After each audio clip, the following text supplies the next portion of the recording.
Good morning. I will discuss about sensation and perception. And in this chapter, we will discuss the strengths and limitation of these capacities, focusing on both sensation awareness resulting from the stimulation of a sense organ and perception, the organization and interpretation of senses. Uh, Sensation meaning a physical feeling or perception resulting from something that happens to or comes into contact with the body. And the perception, it is the ability to see, hear, or become aware of something through the senses.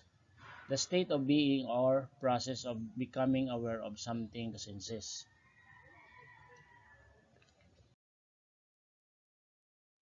Sensation and perception work seamlessly together to allow us to experience the world through our eyes, ears, nose, tongue, and skin, but also to combine what we are currently learning from the environment with what we already know about it to make judgments and to choose appropriate behavior. Kung sa maning seamlessly, uh, but pasabot it's smoothly and continuously with apparent gaps or space between one part and the next.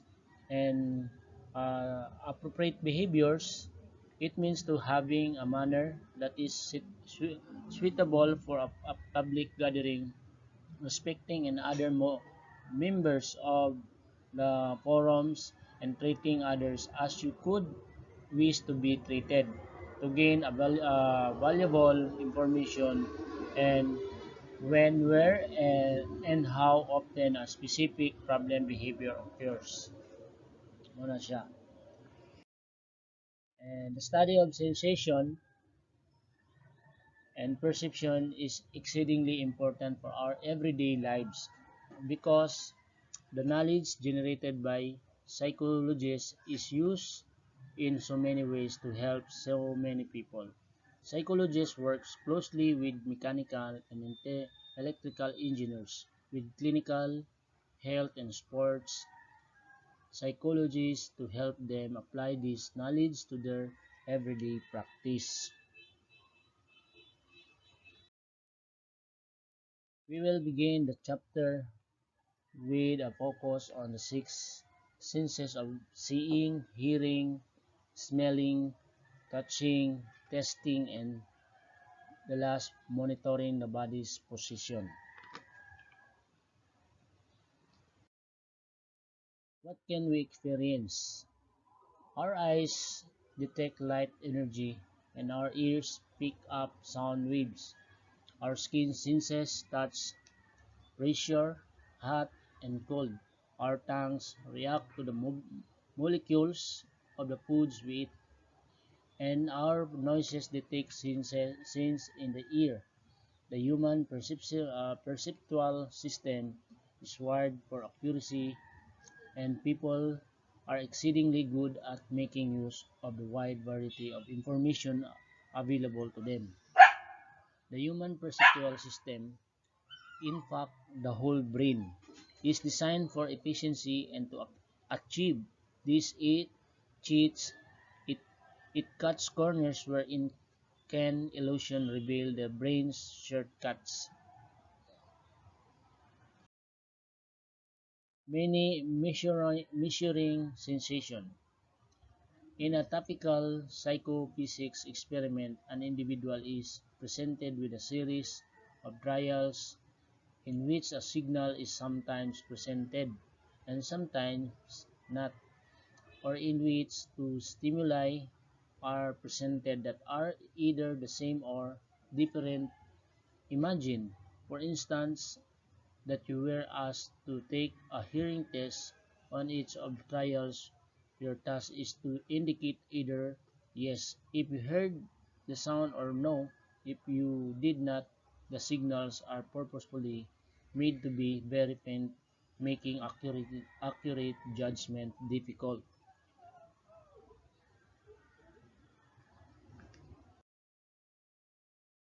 The responses that you give on the hearing test can be analyzed using detection analysis. Signal detection analysis is a technique used to determine the ability of the perceiver to separate true signals from background noise.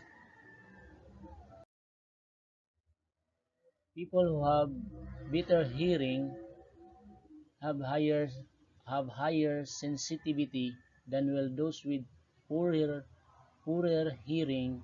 The other measure, response bias, refers to a behavioral tendency to respond yes to the trials which independent of sensitivity. Seeing begins with light force of the eyes, initiating process of transduction. Once this visual information reacts the visual cortex, it is processed by a variety of neurons that detect colors, shapes, and motion, and that create meaningful perceptions out of the incoming stimuli. Hearing, like vision and all other senses, hearing begins with transduction. Sound waves that are collected by our ears are converted into neural impulses, which are sent to the brain where they are integrated with past experience and interpreted as the sounds experience.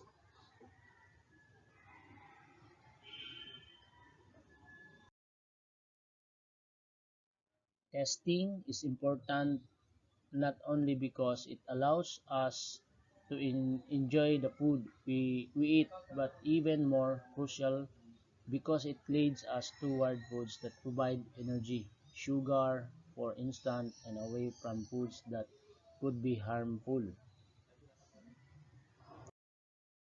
Smelling, as we breathe in air through our nostrils, we inhale airborne chemical molecules which are detected by the 10 million to 20 million receptor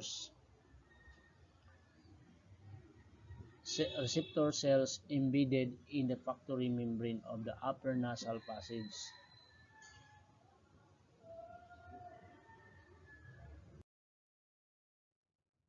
Touching, the sense of touch is essential to human development. Touch communicates warmth, caring, and support, and is an essential part of the enjoyment we gain from our social interaction with close others. Monitoring the body's position.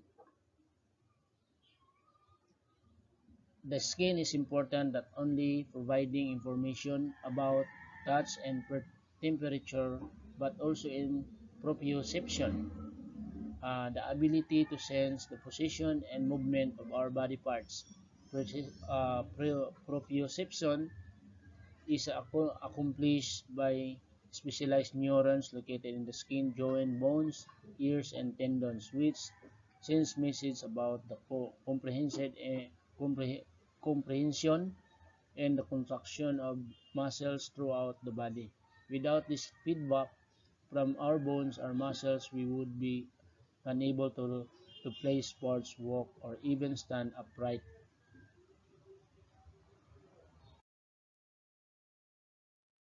Perception is created in part through the simultaneous action of thousands of feature detector neurons, specialized neurons located in the visual cortex that responds to the strength, angles, shape, edge, and movements of visual stimulus.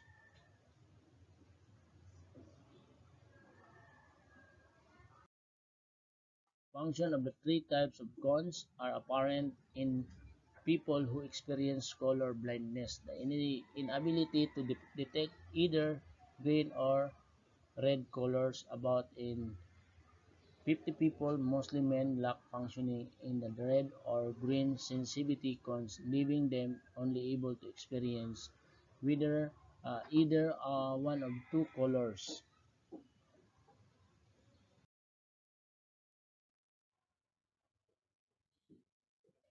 Function of the three types of cones are apparent in people experience color blindness, inability to detect either green or red colors.